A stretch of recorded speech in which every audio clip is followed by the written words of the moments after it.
Olá, estamos de volta. Muito boa tarde. Só lembrando que estamos com transmissão ao vivo para toda a América Latina. É um prazer muito grande ter todos vocês conosco, tanto os convidados que aqui estão, como os que estão remoto, e você que está em casa. Então, vamos dar início à segunda parte do nosso diálogo em oncologia com o Dr. André Médici, que eu já apresentei, mas antes de passar a palavra para o senhor, eu quero registrar aqui a presença conosco no nosso estúdio da Marli. A Marli, que eu apresentei no início, Marli Panão, com muita honra que a gente recebe aqui hoje, Marli. A Marli é voluntária do Comitê de Pacientes da Abrale, paciente de mieloma múltiplo, empresária publicitária, e ela vai contar também um pouquinho da sua jornada como paciente já já. Bom, doutor André Médici, está pronto para brilhantar aqui no nosso debate? O convite é especial para você falar um pouquinho para a gente sobre o panorama atual da medicina personalizada na região da América Latina. Você que tem tanta experiência no trabalho nos diferentes países das Américas. Muito boa tarde, obrigada por aceitar o nosso convite. A palavra é sua.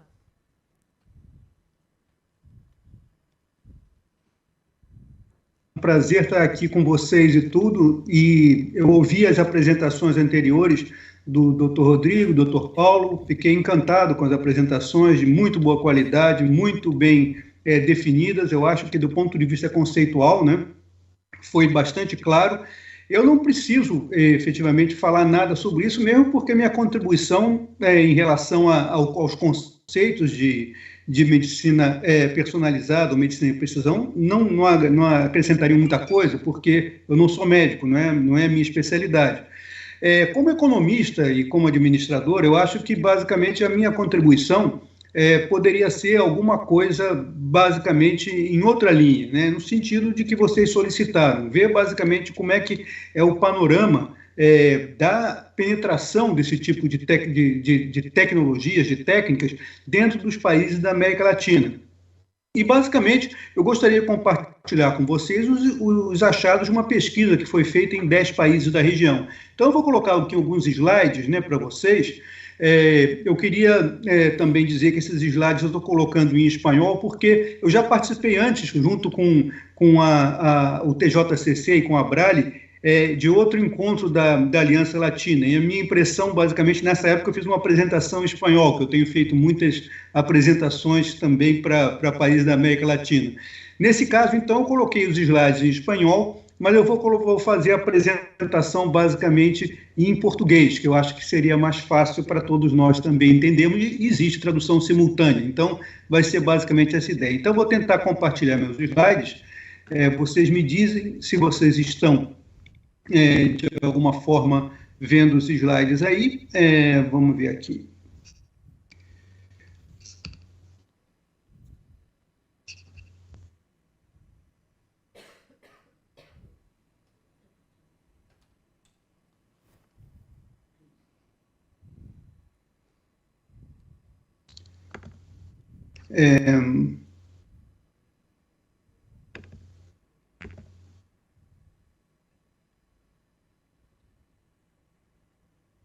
Ainda não vemos, mas acho que está quase. Deixa eu ver, está quase. Vamos ver se eu consigo fazer a personalização aqui.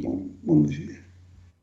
Porque eu avisei que eu tinha tido alguns problemas especificamente nesse processo, né, antes. Se o senhor puder colocar em modo apresentação, doutor André, acho que... eu tinha colocado, mas eu não sei por que ele não está... não sei se já está em modo... Se vocês já estão conseguindo ver, não, né? Ainda não. Não, deixa eu ver aqui, peraí. Aqui está dando um probleminha. Sharing is paused. Vamos ver.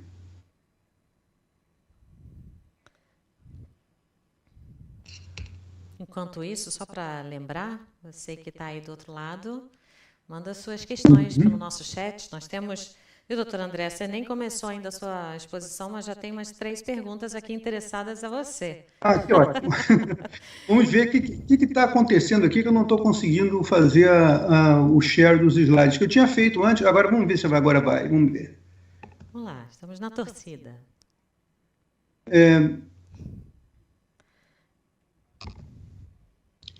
Eu não sei por que eu não estou conseguindo. Tem algum problema aqui que eu não... Mas, de qualquer forma, eu passei para vocês os slides. Eu tinha dado uma Vamos ver orientação. se a gente consegue fazer uma transmissão daqui, direto dos slides. Eu acho que a nossa equipe está colocando. Mas, de toda forma, será importante ver seus slides, ainda mais que você fez em espanhol. Toda a comunidade latino-americana está agora ansiosa para ver esse conteúdo. E, com certeza, eu fiz uma introdução falando do panorama, não é, da medicina personalizada na América Latina, mas o convite para você foi esse mesmo, você entendeu bem, para que a gente possa falar de acesso, de acesso, os desafios, né, de acesso, da equidade, como que os sistemas de saúde estão se preparando ou não para poder enfrentar esses desafios, né, de incorporação dessas tecnologias, os avanços nas terapêuticas e como assegurar que a população que precisa ter acesso terá seu acesso garantido, não é? Então, acho que essa é uma questão bastante importante e talvez a gente possa inverter um pouquinho a lógica enquanto estamos com essa questão técnica e precisamos resolver. Sim, eu não estou realmente... Vamos ver. O que está acontecendo que eu não estou conseguindo colocar? Porque na hora do teste estava funcionando, mas agora eu não sei o que está acontecendo. Ao vivo é sempre um desafio, não é?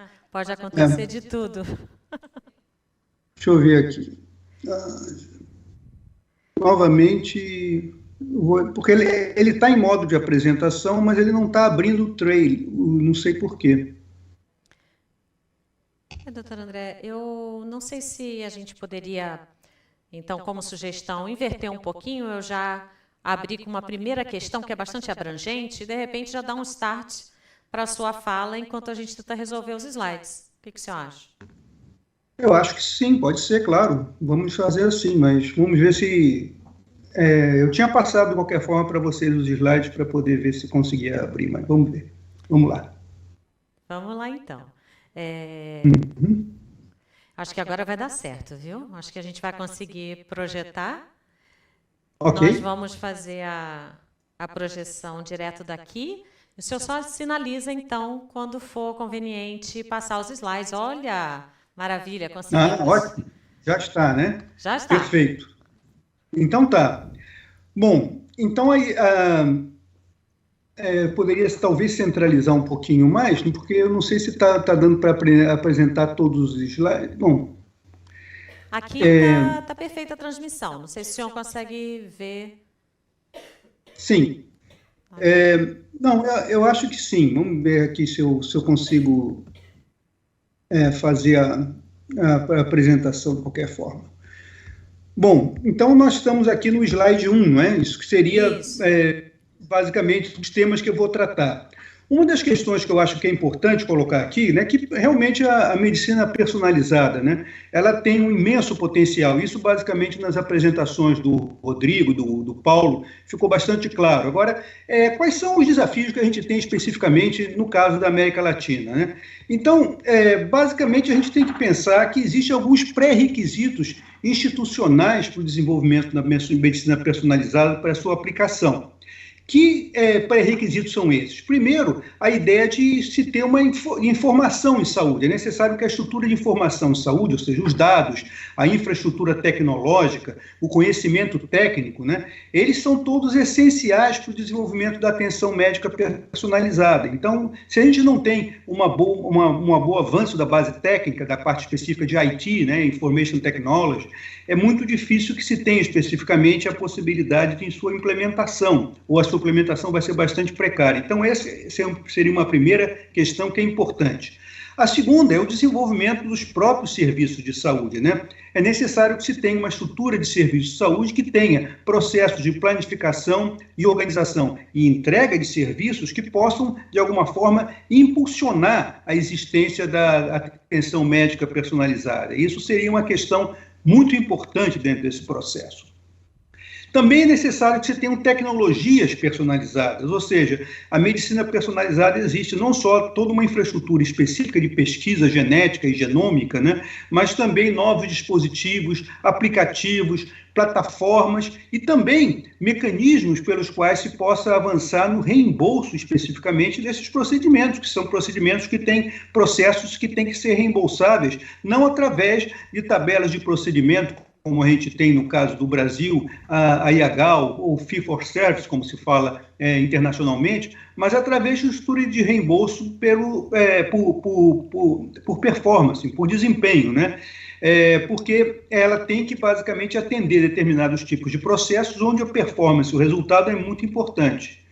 E a quarta dimensão que eu queria colocar é basicamente o tema do contexto político. É necessário que os governos, né, os ministérios da saúde, eles estejam interessados e têm que, com isso, mudar os marcos regulatórios, né, e ter vontade política de todos os atores envolvidos, e isso é uma tarefa não só dos serviços e dos serviços públicos de saúde, mas também das associações de pacientes, dos facilitadores e de todos aqueles, né, áreas de desenvolvimento de pesquisa que querem implementar a medicina personalizada.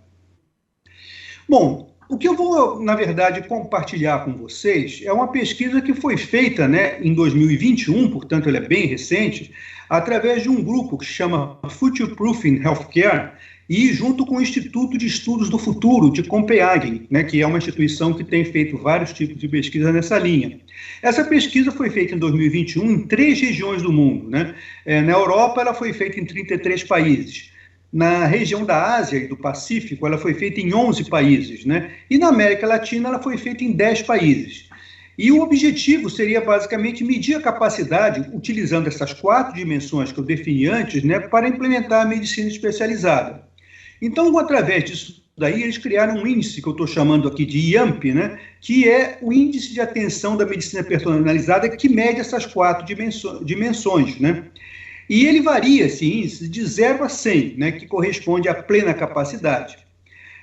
Bom, o que nós vamos ver, basicamente, quais são as dimensões, os indicadores que são mensurados em cada uma dessas dimensões. Na dimensão de informação de saúde, é importante que se tenha registros oncológicos, é importante que se tenha uma infraestrutura de dados, né, é necessário que se tenha data analytics e processos dessa natureza, estratégias, né, para a história clínica eletrônica, então é necessário que você tenha registros eletrônicos de saúde, dados governamentais abertos, uma política de dados abertos dentro do governo, o controle de dados dos pacientes, os pacientes têm que ter acesso aos seus próprios dados, o direito dos pacientes, portanto, a aceder a esses dados, a capacidade regional, né, de compartilhar dados entre fronteiras, e o uso também das histórias clínicas eletrônicas, uma vez que se tenha uma estratégia de desenvolvimento dessas histórias clínicas. Então, todos esses indicadores, todas essas dimensões foram medidas, né, dentro dessa pesquisa. No que se diz respeito aos serviços de saúde, é necessário que você veja o potencial acadêmico que está sendo feito em relação à produção de análise, né, sobre medicina personalizada.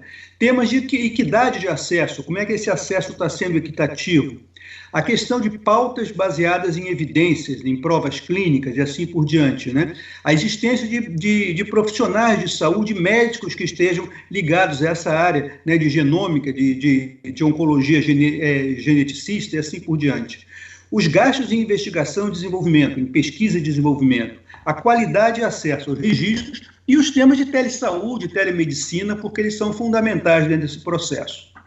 No que diz respeito à questão de tecnologias personalizadas, nós estamos falando basicamente em produtos, né, para a saúde domiciliar, né, é necessário que se tenha a utilização daquilo que a gente chama dos devices, né, e a possibilidade de se ter um acompanhamento domiciliar, o sistema de suporte às decisões clínicas, exames de detecção de enfermidades genéticas, que são aqueles que basicamente o Rodrigo enfatizou muito essa questão da parte toda de exames nessa natureza, a penetração da telemedicina nos hospitais e aquilo que eles chamam de tecnologia que se possa vestir, né? Tecnologia que se possa, na verdade, customizar, né?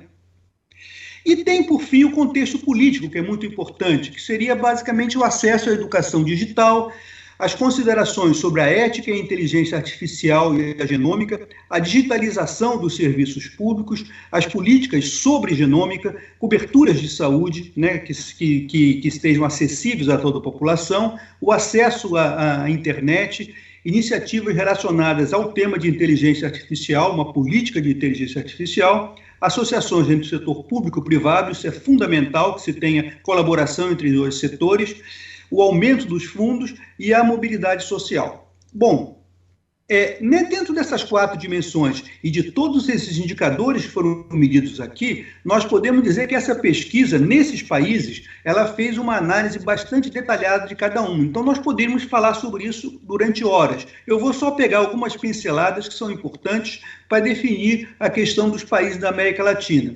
Então, os países da América Latina que foram pesquisados foram Uruguai, Chile, Costa Rica, México, Argentina, Colômbia, Brasil, Panamá, Peru e Equador. Então, dentro desses 10 países, né, esses indicadores nessas 4 dimensões foram classificados em 3 níveis. Um nível que seria favorável, onde basicamente a pontuação vai de 65 a 100. Um nível intermediário, que vai de 40 até 64. E um nível que seria desfavorável, né, que está na cor vermelha aqui, que seria entre 0 e 39.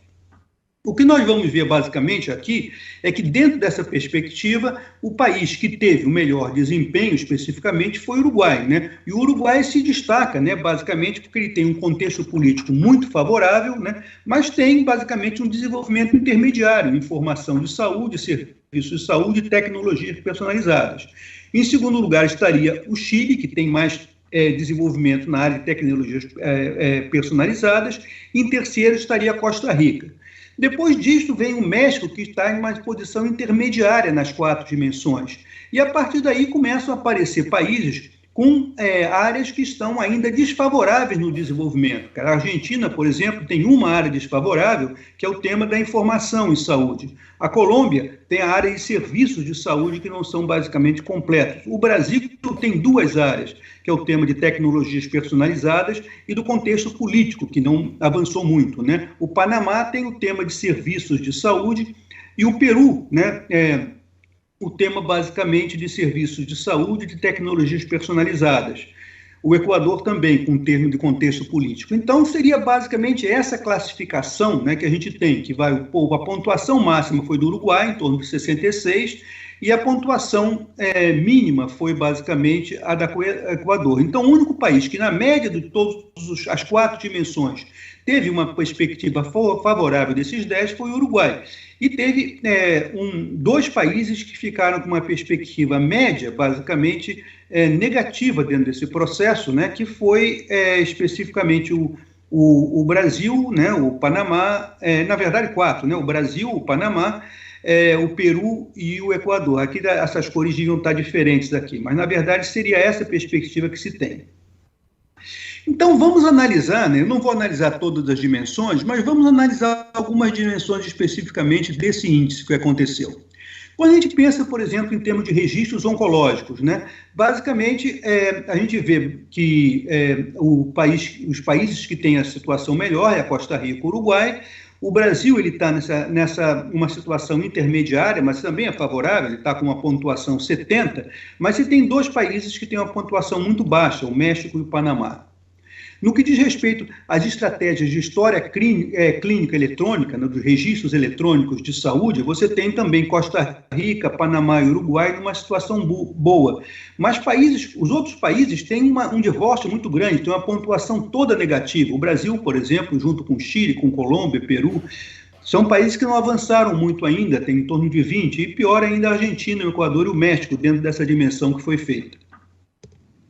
No que diz respeito aos detalhes da dimensão dos serviços de saúde, né, o melhor, que está mais avançado nesse caso, é o Chile, né? O Brasil, né, apesar do SUS, ele está numa dimensão muito baixa, né, porque, na verdade, isso seria a questão nós estamos falando especificamente nas pautas baseadas em evidência, né, quais são o que a gente tem especificamente em termos de medicina baseada em evidência para poder utilizar a questão, a base para o avanço da medicina personalizada de precisão. E o Brasil está muito baixo nessa questão toda, né? E no que diz respeito da qualidade de acesso aos registros especificamente, né, também a gente vê que o Equador tem uma boa qualidade, o México razoável, os outros países têm uma dimensão baixa, o Brasil tem uma baixa qualidade em termos do acesso ao registro. Apesar de o Brasil ter bons registros, a questão do acesso aos registros, né, principalmente no que diz respeito ao tema de resultados dos tratamentos, né, em relação aos pacientes, tem sido muito baixa. Com relação ao tema especificamente da questão das detecções de enfermidades genéticas, né, nós vamos ver que, basicamente, aí o indicador seria a disponibilidade de provas de detecção de enfermidades genéticas, né, nós vamos ver que a Argentina, o Chile, a Costa Rica e o Uruguai estão numa posição melhor. O Brasil tem uma posição ainda baixa, mas se a gente considera o que existe especificamente dentro do setor público, um pouco aquela questão que o Rodrigo colocou. Existe alguma coisa na medicina privada, na saúde suplementar, mas o acesso que se tem dentro do setor público ainda é muito baixo nessa linha, né? E na questão da penetração da telemedicina nos hospitais, né, a gente vê basicamente que também, tirando o Chile, né, os outros países estão uma perspectiva muito baixa ainda dentro desses aspectos todos. No que diz respeito à questão da dimensão do contexto político, né, aí a gente tem o tema da cobertura dos serviços de saúde. Nessa questão da cobertura, nós vemos que Costa Rica, né, tem uma cobertura melhor, Peru e Chile, né, Colômbia, com perspectivas razoáveis, Panamá e Uruguai razoável, isso é o índice da eficácia da cobertura sanitária universal. O Brasil tem um nível relativamente baixo, apesar de ter um sistema universal de saúde, o acesso a gente sabe que é muito desigual, né, e deficitário em algumas áreas, né? E no que diz respeito à possibilidade de combinações e articulações entre o setor público e o privado, também nós vamos ver que existem boas perspectivas dentro da Colômbia, do México, do Peru, do Uruguai, mas quando a gente vê Chile e Costa Rica, a gente vai ver uma situação intermediária e os outros países têm uma posição bastante complicada em relação a isso. Então, dentro desse quadro, a gente poderia dar muito mais exemplos, existem análises específicas de cada país, eu acho que a pesquisa é muito rica, se a gente pudesse colocar toda ela, tivesse tempo para colocar toda ela, seria aspectos muito interessantes, mas o que é importante aí é dizer que, basicamente, existem alguns desafios para o crescimento da medicina personalizada na América Latina. E esses desafios seriam, primeiro, melhorar a equidade no acesso à saúde, especialmente nos temas de promoção, prevenção e tratamento de enfermidades crônicas e, particularmente, daquelas enfermidades que permitem a utilização da medicina personalizada ou da medicina de precisão. Em segundo lugar, a questão do aumento do uso de processos de IT, de inteligência artificial, nos serviços de saúde, o acesso à internet, à telemedicina, a educação digital das famílias dentro das casas, esses são temas que efetivamente precisariam ser melhor encaminhados para que se tivesse uma boa solução. Também estabelecer bases, né, para o direito e viabilidade de que os pacientes possam aceder, né, ter acesso aos seus dados em termos de saúde. Eu acho que existe hoje em dia, o Brasil tem até uma boa política em termos de dados, mas muitos países da América Latina não têm políticas de acesso à informação por parte do paciente. E essa é uma questão que é bastante importante, né? Aumentar a quantidade de médicos, especialistas e profissionais de saúde, porque esse é um tema que exige uma capacitação muito grande. Se nós já temos deficiência no Brasil em termos de médicos oncologistas, de alguma forma, imagine em termos de pessoas que trabalham na área de geneticista ou nessa área específica de medicina de precisão, medicina personalizada. É necessário aumentar os gastos em investimento, né, e pesquisa para a medicina personalizada. E, por fim, que é uma questão importante, quer dizer, como a gente sabe, quer dizer, existe sempre uma complementariedade no setor público e setor privado. E, em muitos países da América Latina, essa complementariedade especificamente não tem sido feita. Então, esse é um tema que deveria, de alguma forma, ser avançado também. Bom, eu ficaria por aqui, quer dizer, tem outras coisas que a gente, se vocês quiserem perguntar ao longo do tempo, a gente pode falar um pouquinho mais sobre isso, mas basicamente seriam esses temas que eu gostaria de compartilhar com vocês. Muito obrigado. Muito obrigada, doutora Andréa, como sempre, trazendo informação de alto valor agregado, dados super atualizados e enriquecendo o nosso debate. Quero aproveitar só para lembrar, você que nos assiste e quem não pôde nos acompanhar aqui ao vivo, que todo o conteúdo na íntegra vai ficar disponível para vocês acessarem depois, todas as aulas aqui dos especialistas, os slides, e aí você vai ter a oportunidade de retomar alguns conteúdos e também olhar na íntegra, por exemplo, a fonte e ter acesso a essa pesquisa que eu concordo com você, doutor André, muito interessante, valiosa, né? A gente viu aqui um overview bastante rico sobre as capacidades e necessidades, né, de atuação nas 4 dimensões que você apresentou para a garantia do desenvolvimento da medicina personalizada incorporando nos diferentes sistemas de saúde. Essa era até uma das questões que eu ia te fazer, partindo do pressuposto de que a gente já sabe que a medicina personalizada é uma realidade, não é? Ainda que não esteja amplamente conhecida no seu máximo potencial, mas já existe muita informação de aplicações práticas, não é? Doutor Paulo e doutor Rodrigo, acho que concordam comigo, sobretudo também na área de oncologia, como a gente viu aqui na primeira parte do nosso debate, mas é preciso ainda trabalhar com bastante empenho e esforço, como o doutor André bem mostrou, as dimensões que precisam ser priorizadas, não é? Para que a gente possa fazer com que o tema saia do papel, seja uma realidade com equidade e garantia de acesso para os pacientes que necessitam, não só aqui no Brasil, como em todos os países da região que estamos discutindo, né? Então, agradeço, doutor André, e quero agora partir para uma rodada de perguntas e questões, tanto da audiência quanto algumas que nós já tínhamos preparado, convidando, então, para se juntar a nós agora nesse momento, a Marli, que eu já apresentei para vocês, a nossa paciente e colaboradora voluntária do Comitê de Pacientes da Abrale. Marli, muito boa tarde, obrigada por se juntar a nós.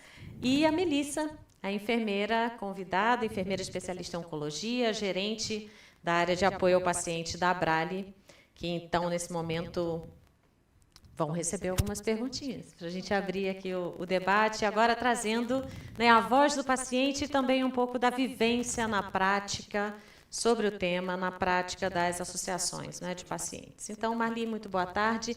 Queria que você comentasse para o nosso público e para todos nós aqui, durante a sua jornada como paciente, na sua jornada de cuidado, você já tinha ouvido falar em medicina personalizada? E conta um pouquinho para a gente também como é que aconteceu o seu diagnóstico e o seu caminho de tratamento. Boa tarde. Obrigada pelo convite, em primeiro lugar. É um prazer poder estar aqui junto com vocês, na Abrale, e fazer parte de um tema tão importante que a sua primeira pergunta é: você já conhecia? Não, eu não conhecia a medicina de prevenção, mas eu sempre fui uma pessoa que me preocupei muito com a prevenção.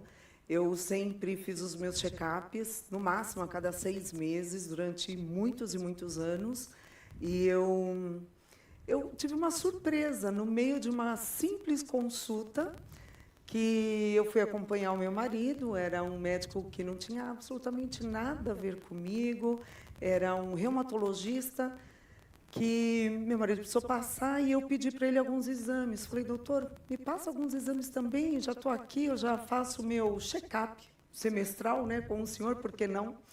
E quando eu fui levar os exames para ele, eu tive uma grande surpresa de ele perguntar para mim se eu sabia que eu tinha uma gamopatia na minha eletroforese de proteína. Falei: nem sei o que é isso, doutor. Nunca ninguém falou nada para mim. Ele falou: olha, vai pesquisar, não custa nada, a sua eletroforese de proteína deu uma alteração e é bom que você pesquise. E eu fiz exatamente isso, procurei uma hematologista, fui pesquisar, e o que eu me surpreendi foi que este era o ano de 2015. E quando eu cheguei na minha casa, eu comecei a pesquisar os meus exames mais antigos, e eu notei que essa gamopatia de eletroforese já existia desde 2012. Em alguns exames que já eram feitos, e nenhum profissional de nenhuma especialidade da área médica notou isso. Então, para mim, foi uma surpresa muito grande eu ter que, de repente, procurar um hematologista. A gente leva um susto, porque você chega no consultório e fala onco, câncer, hemato. E aí eu fiquei um pouco preocupada, mas, ao mesmo tempo, falei, vamos pesquisar. E isso foi em 2015. Quando foi em 2017... aliás, durante o ano de 2015, 2016, eu fui acompanhando a cada 6 meses com exames. Em 2017, eu tive um diagnóstico que talvez não tenha sido muito correto. Se eu puder já adiantar um pouquinho o assunto, posso? Claro, fica à vontade. E 2017 foi uma situação assim, eu tinha todos os exames em mãos, levei para esse retorno que eu fazia com essa profissional, com essa médica, mas eu não tinha um melograma. E, de repente, quando eu cheguei na consulta, ela olhou meus exames e falou, nós precisamos começar o tratamento. Em 30 dias, você vai fazer todos os exames, me trazer, e eu vou ver qual vai ser o tipo de quimioterapia que você vai iniciar. Isso era janeiro de 2017. Aí, sim, eu tomei um choque, eu, minha família, meu marido, meus filhos, minha irmã, enfim, todos. E me veio essa luz de eu procurar mais uma posição médica. Eu acho que é válido a gente ter 2 profissionais, duas pesquisas, 2 ideias, né? E foi muito bom, porque eu procurei um outro médico, junto ao mesmo tempo que eu estava fazendo esses exames de janeiro a fevereiro de 2017, e aí que veio revelado no mielograma que eu não precisava entrar em tratamento ainda. E quando eu tive essa notícia desse outro profissional da área, um outro hematologista, eu fiquei muito feliz. Mas eu precisava encerrar o processo com essa outra médica também. Eu levei os exames para ela e realmente ela notou ali que eu não tinha necessidade de começar o tratamento naquele momento. Depois que eu comecei a buscar muita informação, alguns médicos até dizem, né, nossa, você teria queimado a largada, já teria iniciado um tratamento de quimioterapia sem ter necessidade. E durante o ano de 2017, 18 até junho de 2019, eu fiquei em acompanhamento trimestral, depois passei por um acompanhamento bimestral, e aí sim chegou o momento de eu ter que fazer o tratamento com quimioterapia, que foi em junho de 2019. É muito importante, só para ressaltar, acho que todos nós sabemos bem, mas como é relevante a questão da informação, não é? Em saúde, da adequada comunicação para os pacientes, para que eles possam entender sobre a sua doença, seu diagnóstico e o caminho da jornada, não é? De tratamento, seja ele no âmbito da medicina personalizada ou não. E sobre isso, eu também já quero fazer um link, então, perguntar para você, Melissa, falando das dificuldades, né? No dia a dia do trabalho da Associação de Pacientes, a gente, tenho certeza que você maneja diariamente inúmeros relatos de dificuldade com relação a acesso à informação, ao próprio diagnóstico adequado, não é, e preciso, tratamento integral dos diferentes tipos de patologia. E, com relação à medicina de precisão, com certeza não é diferente. Então, como representante de associação de pacientes, quais os desafios que você enxerga, né, que a associação hoje enxerga, para que a gente possa ter acesso, de fato, a uma oncologia de precisão, né, uma medicina personalizada? Bom, primeiramente, boa tarde, muito obrigada. Muito feliz com esse convite, principalmente, né, uma ação aí do movimento Todos Juntos contra o Câncer e da Rede Aliança Latina. Então, obrigada a todos que estão nos assistindo. Bom, vamos lá. Eu acho que a primeira coisa, a gente já acabou falando, né, muitos dos nossos convidados aqui já falaram, o Dr. Paulo, o Dr. Roberto, o Dr. André Médici. Então, acho que os principais que eu selecionei aqui, tá, pensando a partir de toda a nossa conversa. Primeiro, informação, a questão de informação, né, do paciente. Eu acho que isso é muito importante. Medicina personalizada ainda não é uma não é um assunto, não é um tema que é muito difundido ainda entre os pacientes, né? A gente acabou de ver aqui a Marli informando que desde 2017, né, ela não conhecia, né, esse tema, medicina personalizada. Então a gente tem um exemplo aqui real, né, dos pacientes. Então, imagina em toda a nossa rede, né, de apoio. E isso estou falando na oncohematologia e na oncologia geral também, né? Então a gente vê que ainda precisamos muito falar sobre medicina personalizada. A gente tem muitos desafios de acesso. Então, desde acesso ao tratamento, desde acesso aos testes genéticos, desde acesso aos profissionais, né? Como foi falado, geneticistas, oncogeneticistas. Então, assim, a gente precisa ainda muito disseminar essa questão. É difícil, os pacientes não têm acesso, né? Então, a nossa grande dificuldade de acesso até um exame simples, como colonoscopia ou endoscopia, a gente já tem uma grande dificuldade. Imagina ter, né, acesso a esses exames um pouco mais complexos, né, de segmento, né, genético e tal. E outra questão que eu vejo também que foi muito importante, que a gente que acabou ainda não falando um pouco, mas eu acho que a gente tem que falar, é a questão do custo. O custo desses testes genéticos. A gente pensa que são simples, né? A gente viu aí que o doutor até Roberto falou que 23 tipos, né, de testes já estão, né, incorporados, né, no rol da ANS. Ainda são poucos, né, pelo que a gente está vendo aí, e a gente precisa ampliar cada vez mais isso. Mas eu acho que isso é uma coisa que a gente precisa falar mais, né? A gente sabe que os medicamentos que estão vindo, né, esses terapia-alvo, anticorpos monoclonais, eles têm um valor muito maior, né? E isso é uma coisa que a gente precisa estar sempre comentando e falando. Então, são várias dificuldades que a gente acaba percebendo que os pacientes têm acesso, que não têm, né, acesso. Além disso, né, a gente disseminar mais essa informação, né? O doutor Paulo até estava comentando aqui, eu falei, olha, os pacientes de LMC, que ele deu exemplo, né, que é uma terapia-alvo, às vezes não sabe que isso é uma medicina de precisão, né? Uma medicina personalizada. Então é isso, a gente tem esse exemplo aqui dentro da oncohematologia, né, onde a gente está inserido aqui, a Abrale, e é uma coisa muito importante, né, de saber que isso já está há anos, né, e que a gente tem isso vindo com esses pacientes que teve uma melhor qualidade de vida impressionante, e a gente vê isso no dia a dia, como isso impactou mesmo o paciente. Então você vê que é uma medicina precisa, né, que é aquele medicamento para aquele paciente. Então, foi muito bom, eu acho que isso é os nossos desafios são grandes, viu, doutora Catarine?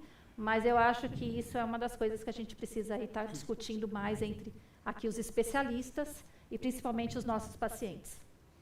Sem sombra de dúvida, a gente sabe que as associações de pacientes têm um papel fundamental, não só na missão de levar mais informação e informação acessível para a população em geral, para a sociedade em geral, mas também para os grupos de pacientes, de acordo com as patologias específicas, mas como também tem um papel fundamental nesse diálogo, com o sistema público e privado de saúde, o diálogo com as autoridades governamentais dos seus diferentes países, independente de qual seja, porque eu acho que os desafios, quando a gente olha para acesso, inequidades, custo, orçamento em saúde, os desafios, apesar das realidades distintas de cada país, dentro da região da América Latina, por exemplo, os desafios estão muito alinhados, e aí eu quero pedir para a gente botar um pouquinho a discussão, no ponto de vista bem prático,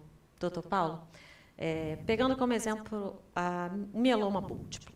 Então, chegaram algumas perguntas de pacientes perguntando que existe diferença, por exemplo, na abordagem do atendimento ao paciente, por exemplo, no tratamento de mieloma múltiplo, quando ele tem acesso a essas terapias personalizadas, de medicina de precisão, muda alguma coisa? Muda a forma de abordagem? Muda a forma de acompanhamento?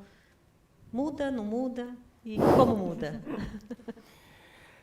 Bom, o mieloma é um exemplo de sucesso, É um grande exemplo de sucesso da medicina personalizada, principalmente das terapias-alvo, e num período relativamente curto, 15 anos, né, mudou absolutamente o panorama de tratamento de mieloma múltiplo, de uma doença onde a gente só tinha opções de quimioterapia e corticoide, e onde se identificou alvos moleculares, e hoje a gente tem tratamentos muito eficazes para o mieloma múltiplo. Então a gente tem anticorpos monoclonais, a gente tem os imunomoduladores, a gente tem os inibidores de proteasoma, aprovação de CAR-T-cell, anticorpos biespecíficos, enfim, é uma gama muito grande de opções terapêuticas. Claro que isso traz a questão do acesso, né? Nem tudo é acessível de forma rápida, leva um tempo, mas eu diria que um paciente de mieloma hoje, supondo que tenha o acesso a todo o arsenal terapêutico, o que se vem discutindo é como melhor combinar diferentes drogas para obter o melhor benefício, né? Então, a abordagem, obviamente, muda, né? Um outro ponto importante é a estratificação de risco. Então, a gente sabe que o mieloma múltiplo, assim como praticamente todos os tipos de câncer, é uma doença heterogênea do ponto de vista de comportamento biológico. A gente teve um exemplo ótimo aqui da Marli, que o testemunho dela ilustra um fato importante, ou seja, ela teve um diagnóstico que não precisou de tratamento por alguns anos, né? Então, eu tenho certeza que para muitas pessoas isso não é muito comum de se ouvir, né? Teve um diagnóstico de uma doença neoplásica e não precisou tratar. Ou seja, ela tinha a doença num estadio tão inicial que a melhor conduta para esse tipo de paciente era observação. Observar como ela ia evoluir, para que quando ela tivesse um mieloma sintomático, né, que a gente diz, aí sim a gente sabe que a iniciação do tratamento vai trazer um benefício para o paciente. Então, tudo isso envolve, tudo isso é medicina de precisão, né? O que ela comentou, ela tinha uma gamopatia desde 2012, ou seja, ela tinha um exame de sangue alterado, que é uma gamopatia monoclonal, ela tinha um excesso de um tipo de anticorpo específico no sangue. A gente sabe que isso é uma condição muito comum na população, né? Isso tem relação com aquilo que eu tinha mostrado no começo, que é a identificação de lesões pré-neoplásicas. Então, antes do paciente desenvolver a doença, a gente já tem a capacidade de identificar. Esse é um exemplo clássico. Ninguém trata gamopatia monoclonal, o nome é gamopatia monoclonal de significado incerto. Ninguém trata porque isso é muito comum, muita gente na população, à medida que a população vai avançando na idade, muita gente tem isso. Só um subgrupo desses pacientes é que vai evoluir para o mieloma múltiplo. Aqui entra a nossa capacidade de diagnóstico e de estratificação de risco. Quem vale a pena tratar? Ela comentou que quando ela colheu o mielograma, o médico falou, não, realmente você não vai se beneficiar do tratamento. Então, tem toda uma investigação diagnóstica complexa, muitas vezes, que deve ser conduzida por especialistas para saber qual é o momento certo daquele paciente ser tratado. Definir o que é o momento certo de ser tratado, estratificação de risco, né? Isso é feito com análises, normalmente no caso de mieloma múltiplo, análises que a gente chama de citogenética, né? O teste mais utilizado é um teste que tem um apelido de FISH, hibridização fluorescente in situ, né? Que é um teste que vai dar uma ideia de quais alterações cromossômicas levaram ao desenvolvimento daquele mieloma. Isso vai permitir a estratificação dos pacientes e o monitoramento de acordo com o risco do paciente. E muitas vezes a definição terapêutica também deve ser feita de acordo com a estratificação de risco desse paciente. Então isso traz uma complexidade para o cuidado, que vai ser inevitável, né? A gente cada vez vai ter um cuidado mais complexo no ponto de vista diagnóstico e de planejamento terapêutico. Por quê? Porque mieloma múltiplo não é uma doença única. Mieloma múltiplo são muitas doenças distintas e com esses testes a gente é capaz de mapear exatamente as características da doença de cada paciente para dar o tratamento adequado para cada um. Excelente. Doutor Paulo, nunca tinha recebido essa resposta, essa explicação com tamanha clareza. Muito obrigada. Que bom. Acho que o público vai concordar comigo que o tema é complexo, não é? As informações sobre a temática, a forma como a gente tem acesso a essas informações, também não é tão facilitado assim, não é, para a sociedade geral, para a população que não é especialista na área de saúde. Então, é super importante que nós possamos ampliar esses espaços de debate, contando com os especialistas, assim como nós tivemos aqui durante essa tarde toda, nessas duas partes do Diálogos em Oncologia. E eu estou numa missão muito difícil. A audiência me colocou numa missão difícil de selecionar as últimas perguntas, porque já estamos nos encaminhando para a última rodada aqui de interação com os nossos convidados. Então, quero propor, primeiro, informar para que os pacientes que direcionaram perguntas bastante específicas para o doutor Rodrigo, que nos escuta, eu vou fazer chegar às suas mãos, doutor Rodrigo, essas questões, para que você possa depois nos auxiliar nas respostas aos pacientes. Tudo bem? Combinado? Posição. Legal. E com isso, então, eu consigo, a partir de uma pergunta que a gente recebeu, que eu achei bastante interessante, eu gostaria de propor que nós falássemos, cada qual, sobre a sua ótica, visão e experiência, não é? Da associação de pacientes, da visão do paciente, dos profissionais aqui especialistas e do nosso especialista em economia da saúde também, doutor André Médici, que a gente pudesse fazer uma rodada e falar um pouquinho sobre o grande gargalo do acesso. A gente recebeu uma pergunta, na verdade, pergunta/desabafo. Né? A Ângela encaminhou a seguinte questão: quando será que conseguiremos diminuir esse imenso gap em terapias no âmbito da oncologia, quando a gente compara setor público e setor privado? Esse é um sonho de equidade dentro do cenário da atenção oncológica. E gostaria, então, de propor que a gente comentasse um pouquinho sobre esse desabafo, né, da espectadora que mandou essa questão, e falássemos um pouco, então, da ótica do acesso, que eu entendo que é, de fato, um dos grandes gargalos e desafios que nós temos que enfrentar. Então, vou começar, por favor, com o doutor Rodrigo. Suas últimas considerações, e se você puder falar um pouquinho sobre esse grande desafio, então, do acesso e da equidade com relação à medicina de precisão, sobretudo na oncologia. É lógico que são muitos pontos que nós podemos explorar para ampliar acesso. Eu vou trazer um ponto específico aqui que foi muito modificado durante a pandemia. Infelizmente, quando a pandemia apareceu, nós precisamos, naquele momento, avaliar como era realizado o diagnóstico desse vírus nos nossos pacientes com suspeita de infecção. E os laboratórios públicos que estão espalhados pelo Brasil e que servem ao SUS não tinham uma capacidade de diagnóstico molecular instalada de forma adequada.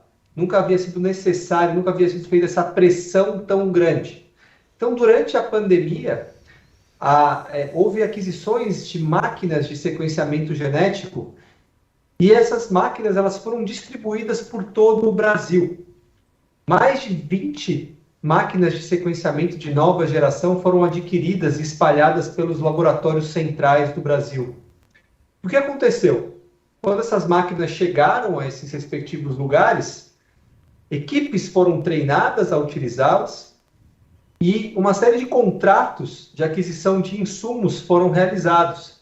E, além disso, uma logística de encaminhamento de amostras também foi desenvolvida. Portanto, hoje, os nossos laboratórios, que antes da pandemia não tinham capacidade, muitas vezes, de fazer diagnósticos moleculares, hoje estão bem equipados e com equipes treinadas e com toda a logística de pegar amostras em todo o Brasil e direcionar para determinados laboratórios. E isso abre uma possibilidade, uma janela de possibilidade de, no momento que essas máquinas que foram compradas para fazer vigilância do genoma viral, no momento que essa pandemia começar, já temos um outro cenário, né, da pandemia, nós não precisamos utilizar todas essas máquinas mais para esse destino. Portanto, a gente pode virar a chave e utilizar essas máquinas e essa capacidade instalada, essa equipe treinada e essa logística desenvolvida para utilizar para outras áreas da medicina. Portanto, um dos grandes gargalos, que era a dificuldade de realização de testes por laboratórios públicos, já foi sanada por um problema de saúde pública, que foi a pandemia.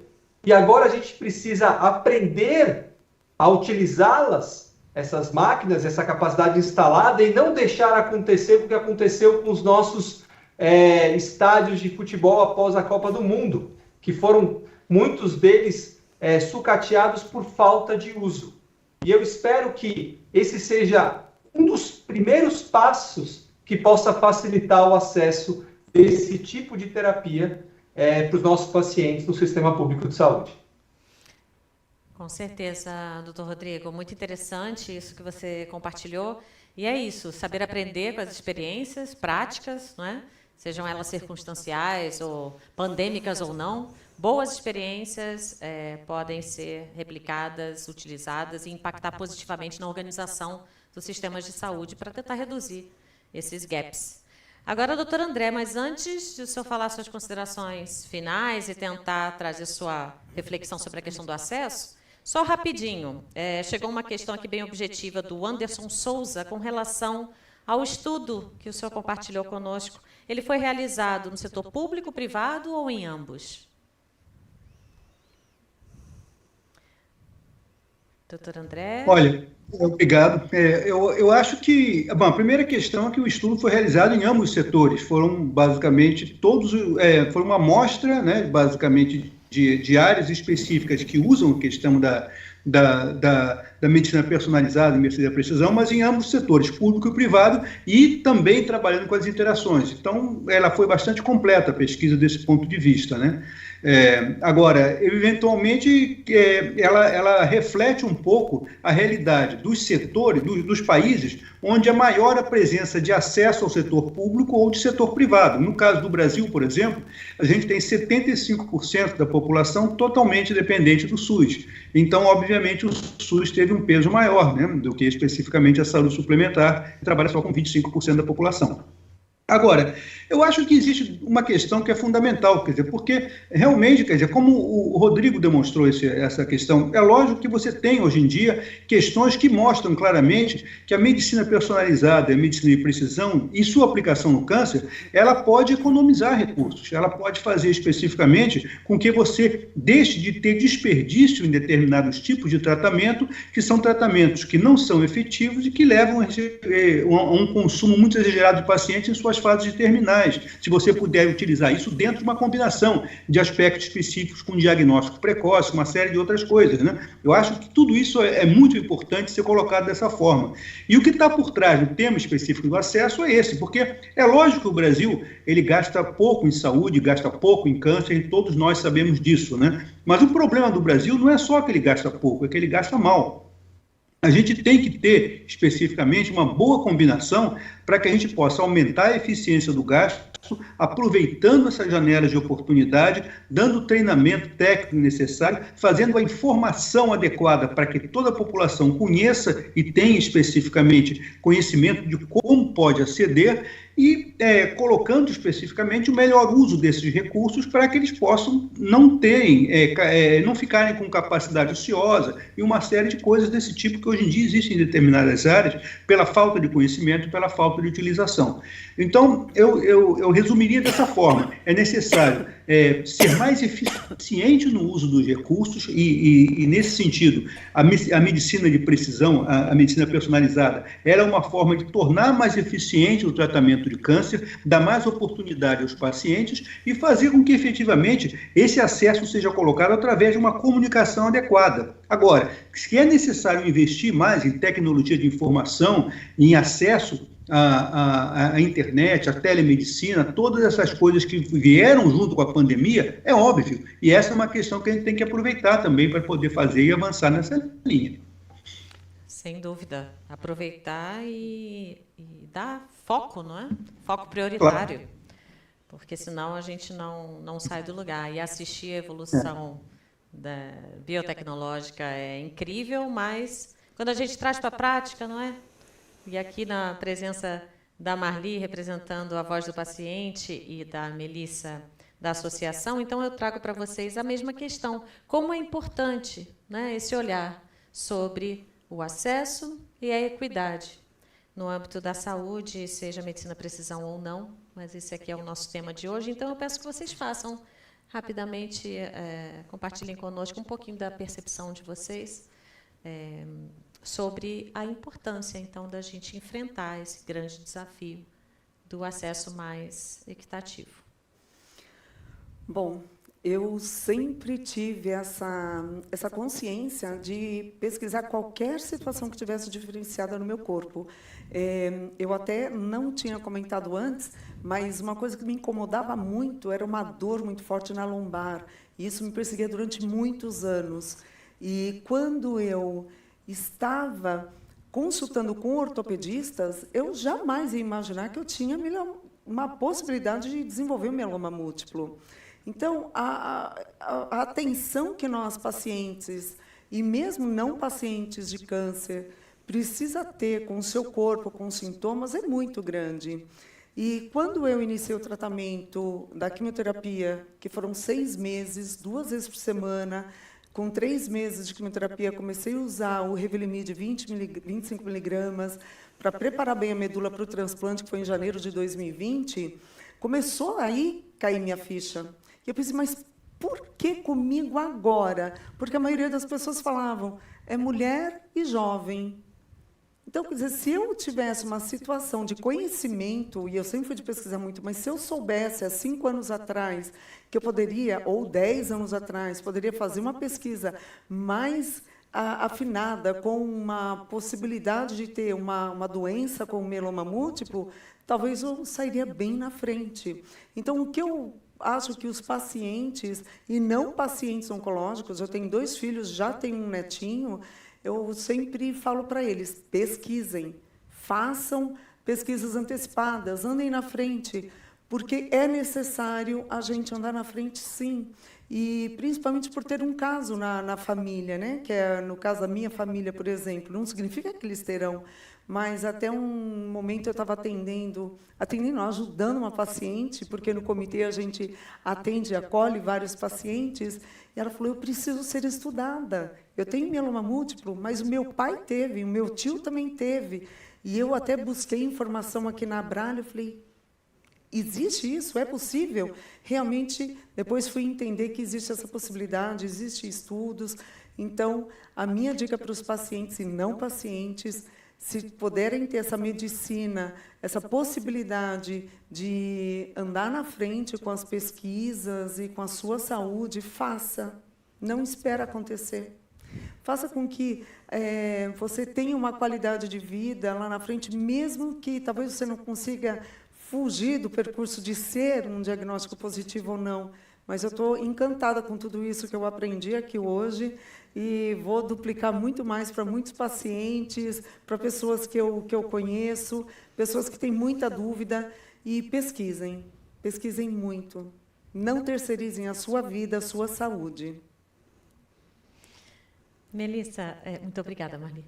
Melissa, tentando juntar, então, né, suas considerações finais, a medicina personalizada, a gente já viu aqui pelos especialistas e pelo relato da Marli e outros feedbacks que as associações de pacientes têm dos seus pacientes, né, assistidos. A medicina personalizada impacta positivamente na jornada do tratamento do paciente oncológico, pode influir, né, no desfecho clínico, e, sem sombra de dúvida, impacta na qualidade desse caminhar, né, da jornada, durante a jornada de cuidado. Então, fala um pouquinho para a gente sobre o posicionamento, né, das associações frente a esse desafio do acesso, quando a gente pensa em medicina personalizada. O que pode ser feito? Como as associações de pacientes podem colaborar? Eu acho que são várias ações, né, que as associações de pacientes podem ajudar. Eu acho que o principal, né, que até a Marli comentou aqui, é a informação, né, a educação desses pacientes, né, ela faz parte do nosso comitê de pacientes, como a Marli falou. Eu acho que é isso, essa disseminação, né, ou através de outros pacientes, ou através mesmo das nossas comunicações, né, que a Brale, como sendo uma associação de pacientes, acaba levando essa informação e esse conhecimento. Eu acho que muito importante também, uma coisa que a gente acaba trazendo, é a questão também do trabalho, do apoio ao paciente, né, de estar tendo esse acesso, informar melhor ao paciente de como ele tem que navegar no sistema de saúde, a questão de advocacy, políticas públicas, que eu acho que é essencial, esse é um dos papéis da Brale. Então, é isso que é importante, a gente lutar para esses pacientes consigam ter acesso ao melhor tratamento e aí sim, acesso a essas questões, principalmente da medicina personalizada, ou a medicamento, ou a testes genéticos. Então, levar isso também como uma forma para que não seja tão difícil, né, e tão diferente, né, a questão de acesso, planos de saúde e do SUS. Né? A gente viu aí, pelas apresentações, que ainda a gente tem uma grande dificuldade, né, principalmente na questão do SUS. Né, dos pacientes que estão no Sistema Único de Saúde. Então, a gente precisa ainda batalhar muito, né, trabalhar muito para que os pacientes consigam ter acesso. Então, isso é uma das coisas importantes. E aí também convidar todos aqui que estão participando, eu acho que para vocês conhecerem um pouquinho mais, né, a gente colocou aí a nossa declaração, para vocês entenderem quais são, né, os nossos pleitos, né, o que a gente está levando, né, para o Ministério da Saúde, para os parlamentares, deputados. Eu acho que isso é importante também, todo mundo conhecer, ter informação, educação, e aí a gente poder lutar juntos, né, para uma melhoria. Então, além dos pacientes que estão no plano de saúde ter acesso, né, a mais, essa questão da medicina personalizada, mas os pacientes do SUS também. Né, e a gente tentar fazer com que isso seja igualitário, né, igual para todos. Então, acho que é essa mensagem.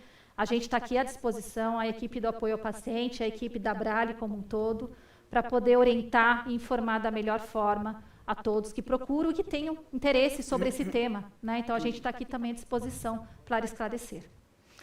Muito obrigada. E agora, para fechar essa rodada das considerações finais, com muito pesar, porque a gente já realmente precisa agora ir caminhando para o final do nosso encontro, deixo a Dr. Paulo com a missão de concluir um pouco e compartilhar, né, como a gente faz, Dr. Paulo, como que podemos enfrentar esse desafio, sobretudo do acesso e de um gap tão pronunciado entre setor público e privado na prestação de serviços e dos cuidados aos pacientes oncológicos.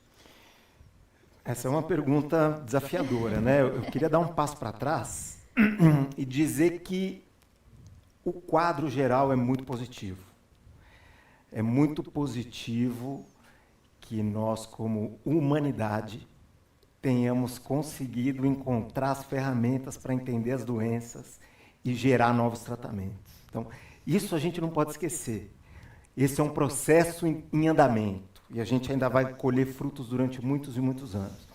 Então, dentro desse contexto positivo, a falta de acesso realmente é um problema muito sério, né? Porque as ferramentas existirem e algumas pessoas não poderem acessar essas ferramentas, esse tratamento, realmente é muito frustrante. E o que a gente precisa fazer como sociedade é nos organizar para que esses diagnósticos, esses tratamentos sejam disponibilizados, né? No meu entendimento, quando há uma pressão pública, isso acaba trazendo efeito, né? Aí é que vem a importância enorme de sociedades e organizações de pacientes para, juntamente com a indústria, juntamente com a classe médica, colocar essa pressão nos legisladores nas agências de controle para que esses avanços sejam disponibilizados. A fórmula, eu não tenho uma fórmula, né? Realmente, porque é um problema que a gente vem vivendo há muitos anos, mas que eu sinto que vai ser dado em pontos específicos, né? Os tratamentos são aprovados uns de cada vez. Então, realmente, como sociedade, nos organizar para encontrar onde estão os grandes benefícios, seja no diagnóstico, seja no tratamento, e levar essa pressão para os legisladores e para as agências reguladoras, para que todo mundo possa ter acesso, né? Porque esse é um desafio grande do Brasil. Olha, sou capaz de dizer que não só do Brasil, né, como de muitos outros países, e aproveitando, obviamente, já para agradecer todos que estiveram conosco, do outro lado da telinha, né, representando diversas organizações do terceiro setor, associações de pacientes, todos os profissionais da área da saúde, todos que nos assistiram, interagiram, eu agradeço em nome do Movimento Todos Juntos contra o Câncer, e quero muitíssimo agradecer a participação, o tempo, a dedicação dos nossos convidados, que estão remoto e aqui ao meu ladinho, presencial. Foi uma tarde que passou rápido. Nós hoje conversamos, na nossa 4ª edição do Diálogos em Oncologia, sobre medicina personalizada, e debatemos um pouco sobre a necessidade de garantir acesso a tratamentos eficazes, desde as primeiras linhas terapêuticas, para que o paciente, você que está aí do outro lado, o paciente possa obter melhores desfechos clínicos e ter uma qualidade de vida durante toda a jornada de cuidado. Então, mais uma vez, eu agradeço pela paciência, pela audiência. Não vou me despedir completamente, porque ainda tem um recadinho. Vocês podem acessar na íntegra o conteúdo aqui desse nosso bate-papo, que vai ficar disponível para todos no Brasil e na região da América Latina. Nosso evento vai terminando. Vocês podem, então, rever no YouTube e podem seguir a gente, o Movimento Todos Juntos contra o Câncer, nas nossas redes sociais. Nos vemos na próxima edição do Diálogos em Oncologia. Mais uma vez, agradecer ao Dr. André Médici, Dr. Rodrigo, Dr. Paulo, Melissa, Marli e todos vocês. Muito obrigada e até logo. Tchau, tchau.